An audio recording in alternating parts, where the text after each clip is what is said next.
Acima de tudo, ter fé e acreditar em um Deus que tudo pode fazer por você. Acreditar no Evangelho de Jesus Cristo, que encobre as suas transgressões, nunca prosperará, mas que as confesse e deixe, alcançará a misericórdia. Tem um versículo mais claro do que esse na libertação. Se você faz o seu pecadinho em casa, nas madrugadas,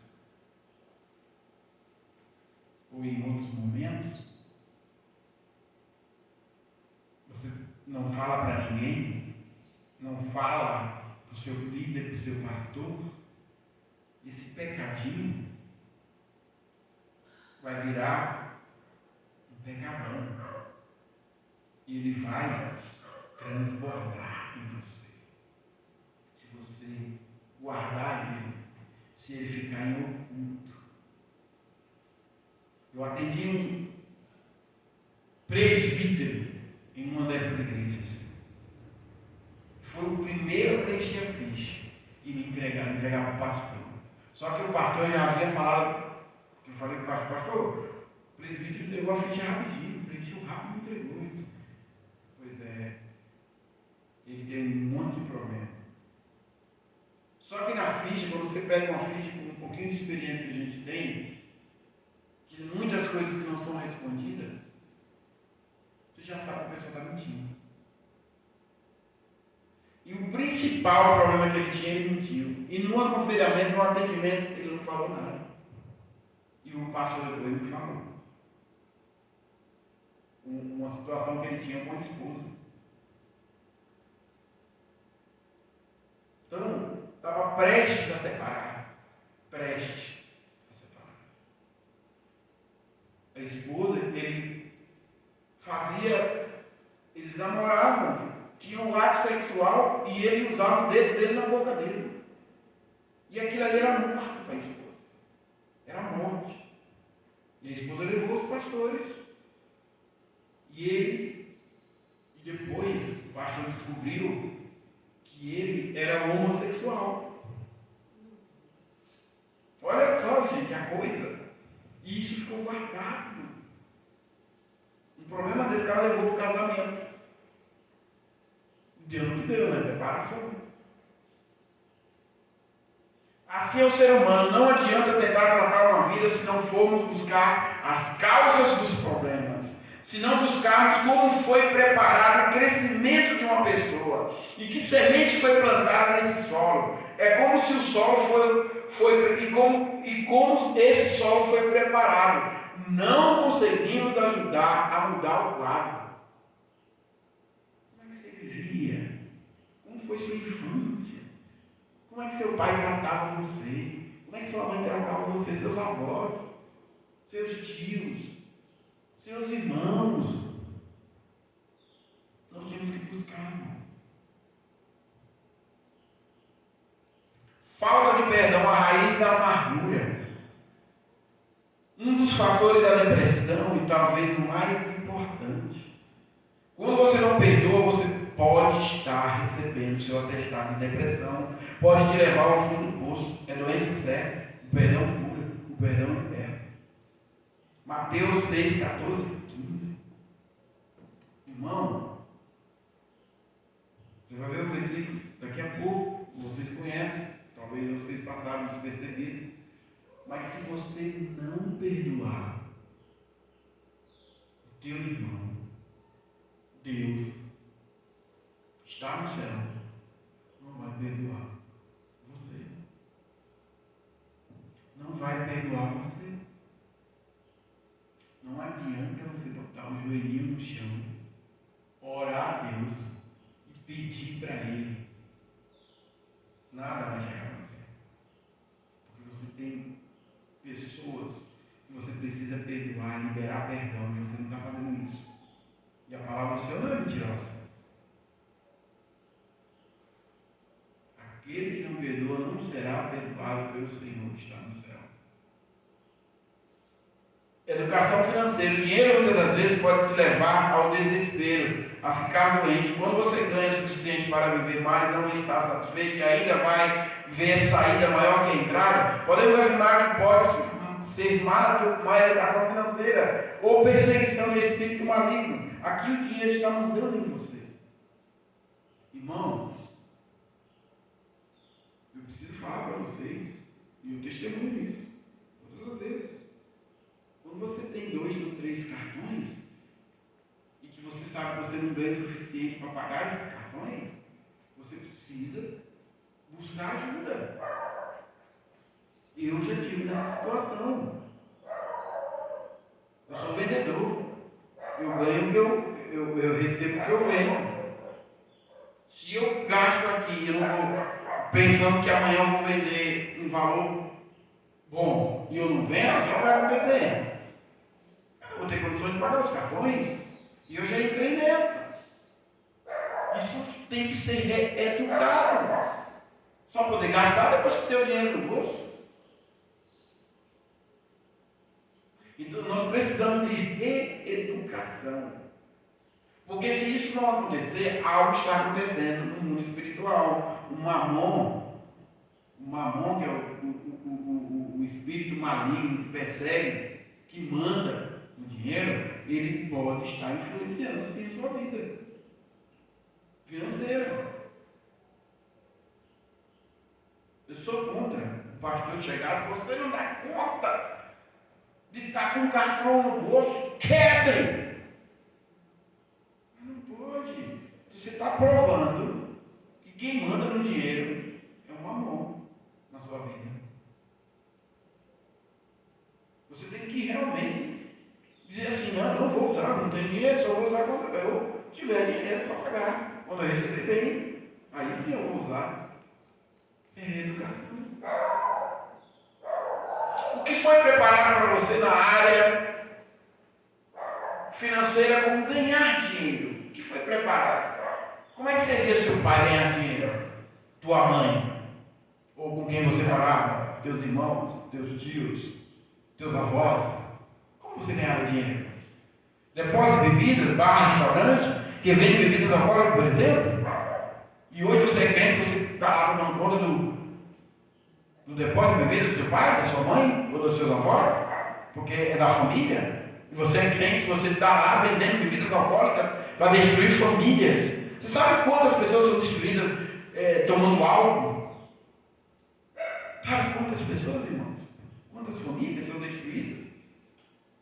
Você nasceu, você hoje é cristão, crente, seguidor de Jesus, para curar pessoas, curar vidas, não para ajudar a matar. Mas é meu trabalho, eu não arrumo outro. Meu irmão, se você chegar a Deus e dizer, Deus, isso não é para mim, eu preciso arrumar outro emprego. Irmão, Deus vai te dar outro emprego. Você não nasceu para vender bebida alcoólica, cigarro. A fila, eu falei ontem desse cliente meu, lá em Sobradinho 2, a fila é enorme lá em Sobradinho 2, no depósito de bebida dele, para comprar bebida às 6 horas da manhã, 7 horas da manhã.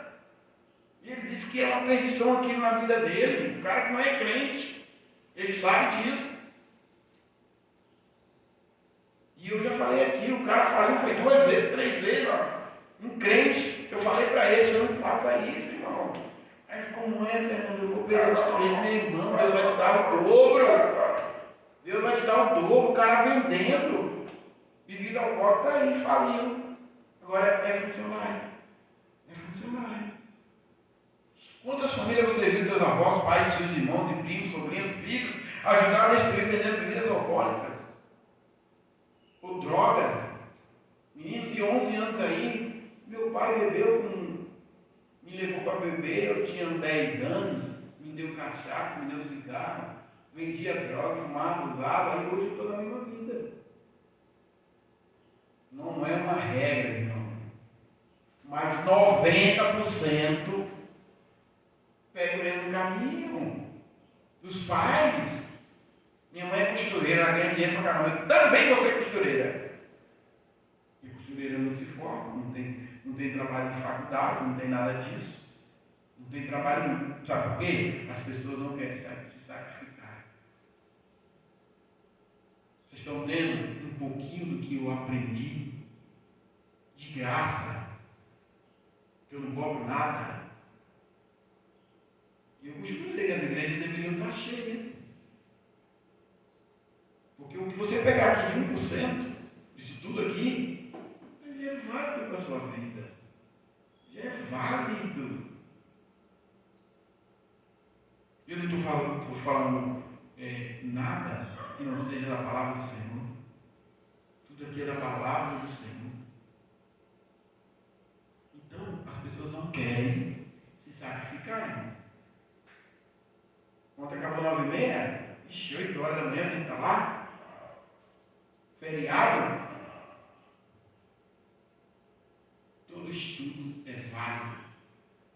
Todo estudo é válido. Eu fiz vários e vários cursos na Igreja de Deus do Pará. Fiz vários e vários cursos aí fora. E nunca desperdicei nada. Nada. O Carlinhos sabe, o Carlinhos era da igreja. Ele sabe que a Igreja de Deus do Guará era cheia de cursos, e ainda é.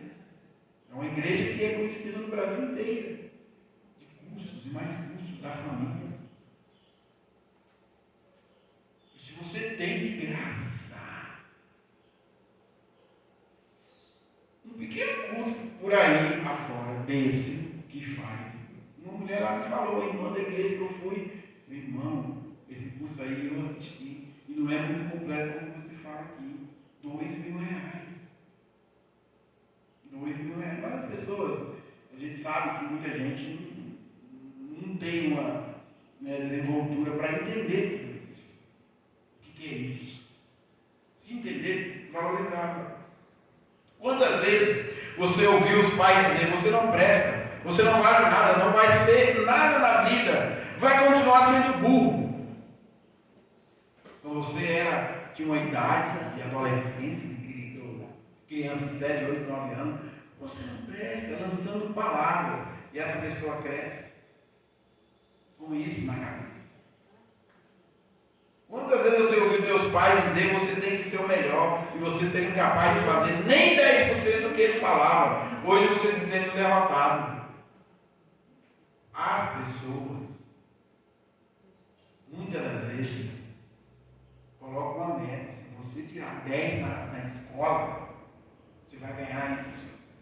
Você vai ganhar isso. E a pessoa não tem condições nem fazer 10% do que os pais pedem. E hoje se sente aquilo derrotado. Uma pessoa não é ninguém. Não, meu pai falava que eu não ia prestar e hoje eu sei que eu não presto.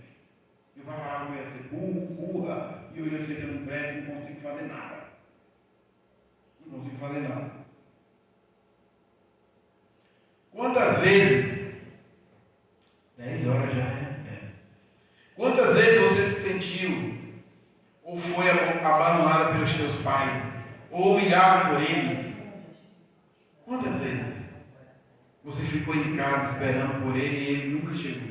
Quantas vezes você foi colocado no esquecimento porque a prioridade deles era trabalhar, ganhar muito dinheiro? Meu pai vai chegar que hora, mãe? E nunca chegava. Ia dormir. Isso para uma criança, a mente da criança,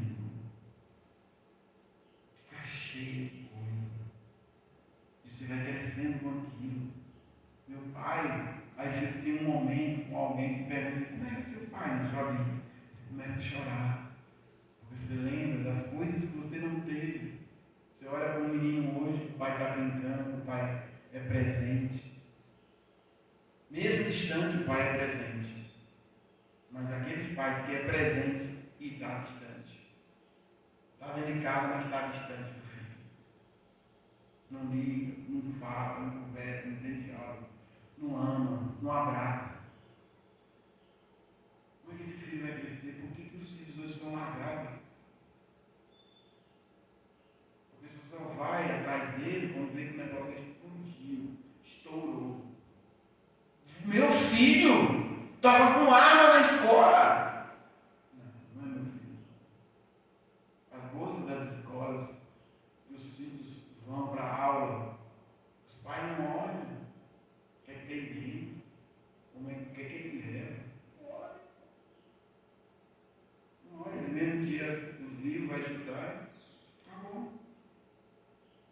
Quantas vezes você pedia a atenção dos teus pais e nunca teve? Quantas vezes você foi esquecido no dia do seu aniversário pelos teus pais e o presente nunca vinha, porque teu pai sempre esquecia? Por muitas vezes nem um abraço você ganhava deles. E hoje, a pessoa cresceu, tem 20, 30, 40 anos, e está com aquilo na cabeça, a gente não esquece. Eu lembro, eu tinha 5 anos, 7 anos, sabe o que, eu fazia? Meu pai era vaqueiro, meu pai trazia goiaba de Sergipe, de Aracaju para cá, Campo Grande, Mato Grosso, e não tinha estrada, era 3, 4 meses que ele passava andando, mas eu ficava com 5, 6, 7 anos na varanda lá de casa, sentado, porque minha mãe dizia que ele estava perto de chegar, sentado, esperando ele, nunca chegava. E quando chegava, o cavalo trazia ele, o cavalo sabia a casa, né? Conhecia a casa, e ele em cima assim, o cavalo trazendo ele, bêbado. Até os 12 anos, que foi quando ele morreu, eu tinha 12 anos. É a única imagem que eu tenho do meu pai, chegando no cavalo, em cima do cavalo bêbado. E me batendo porque ele disse que eu apanhei na rua, que eu tenho que apanhar em casa. Eu fui fraco. Então essas coisas você precisa falar, porque você está curado. Você não tem nada a esconder, você não chora, porque você está curado. Você tem que falar com muito humor do teu passado. Mas isso quando você é curado. Quando você não consegue falar do teu passado, você começa a gritar, a chorar, nunca mais isso não, e não sei o que, esse pai para mim não existe. Irmão, você está doente. Você está com amargura dentro de você, escancarada. Está muito doente. Precisa ser curado. Aquele pastor me fez muita raiva. Aquela igreja me fez muita raiva. Não quero nem saber falar dela. Não, meu, você está doente. Não é assim não. Você precisa perdoar. Precisa perdoar. Largar tudo para trás. Mas não consegue? Aí precisa de ajuda. Precisa entrar numa sala. Precisa ser aconselhado. Precisa de orações. Precisa redimir. Precisa redimir verdadeiramente todos os pecados dos pais, dos avós, até 4 gerações. Como Daniel fez, se ajoelhou e viu e disse: agora eu sei por que meu povo sofreu. Pegou o livro de Jeremias e viu. Então a gente precisa estudar essas coisas, irmão. A gente estudando ainda passa por cada coisa, a gente sabendo disso, ainda passa por cada coisa. Quem não sabe disso? Hoje você age dessa maneira com teus filhos e acha que é normal. Você foi trocado ou trocada por alguém, teu pai, a tua mãe, casou-se de novo, e a esposa ou o marido não queria você morando com ele. Quando a gente vai entregar o seu pão, o que acontece? Se você faz entrevista com os caras, e irmão, tudo bom? Por que você está na rua? Ah, meu pai é pastor. Mas eu fico na rua porque ele casou de novo, a mulher disse que não queria ir morar com ele. Meu pai mandou procurar meu rumo, eu estou na rua. E vice-versa, a mãe é a mesma coisa, casa com o cara, e o cara não quer o filho morando, e a mãe larga o filho. Isso não é mãe, porque mãe pode morar debaixo da ponte. Você vê que hoje a mãe casa com outro cara, vem com 2 filhos, 2 meninas, o padrasto começa a estuprar ela desde dos 8 anos até 12, 14 anos, e a mãe não acredita, porque está apaixonada. Não acredita não, só quando a menina grava, que entrega para ela, ela vai acreditar. Casos e mais casos. Porque as mães, de segundo casamento, elas vão se apaixonar. Mas elas vão se apaixonar por pessoas que não conhecem direito. Homens que não conhecem direito. E aí tem uma menininha que traz um casamento, outro casamento. Essa menina vai cair na mão de um cara que nem conhece. O cara é bonzinho, põe no colo. É isso que acontece. Libertação. 70% a 80% a gente fala muito sobre sexo, sobre o corpo, sobre desejos. Porque o diabo, ele entra muito na pornografia da pessoa. No mundo, 40 bilhões de dólares é envolvido na pornografia. Diz que é o segundo pior segunda coisa que ganha mais dinheiro no mundo. Primeiro é a droga, depois é a pornografia. Porque o inimigo ataca mesmo, porque nós somos carnais. Nós lutamos todo dia uma guerra espiritual sobre isso. É uma guerra espiritual. Pessoas de 70 anos caindo na prostituição. 70 anos. Pessoas famosas caindo na prostituição. Cara, isso é coisa de Deus, não. Não é coisa de Deus, é carnal. É carnal. O diabo está se entrando mesmo, porque está abrindo as janelas, as portas estão se abrindo, as brechas estão se abrindo.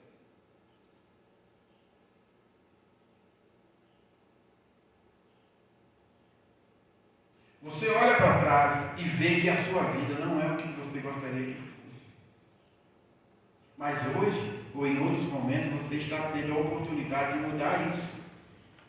Ou a partir de hoje você terá a oportunidade de, mais uma vez, deixar tudo isso para trás. O que está te prejudicando? O que está te atingindo na sua vida? Porque tem algo ainda que está atingindo a sua vida. O que está acontecendo? No passado, teus pais te ofereceram alguma entidade. Depois que Jesus te aceitou como filho, tudo se fez novo. Nova criatura é. Mas você vê os dias passando e nada muda. Nada muda. Não acontece nada. É diferente por quê? Nada é diferente. Nada muda. Por quê? Não, agora não é Jesus? Você não segue Jesus? Isso que tudo se fez novo? Já parou para pensar nisso?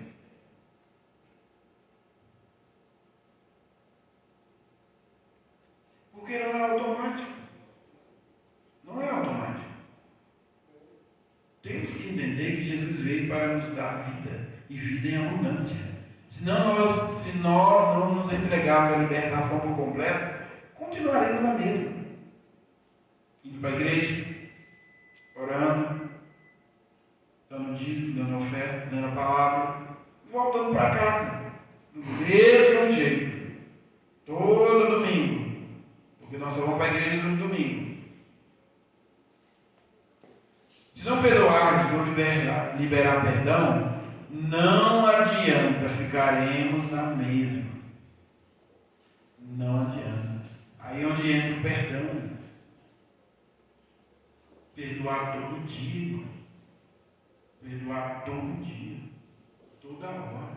Todo instante. Tem que perdoar. Tem que perdoar. Se não fizermos o caminho de volta, não vai adiantar. É como um objeto de valor muito importante que você perdeu pelo meio do caminho. Como vai encontrar? Eu chego aqui agora, procuro minha carteira. Cadê minha carteira? Quando eu deixei minha carteira ou meu celular, eu preciso fazer o quê? Eu estava lá na entrada. Eu vou fazer esse caminho todo de volta para ver se eu encontro. Vou fazer o caminho de volta para ver se eu encontro. A nossa vida no mundo espiritual é assim. Você precisa voltar. Lembra aquele fazendeiro que perdeu as terras? O que ele fez? Ele voltou e pediu perdão às famílias que ele destruiu, que os pais dele, que os avós destruíram. Ele pediu perdão a cada um. Pai de Jesus. A cada um ele pediu perdão. Então, meu irmão, o prefeito lá de Tocantins foi a mesma coisa. Ele fez tanta coisa errada. Ele fez tanta coisa errada que ele foi, depois que se converteu, pediu perdão a muita gente na cidade, a população. Pediu perdão. Pediu perdão. E ele foi mover na vida dele. Porque o perdão cura, o perdão libera.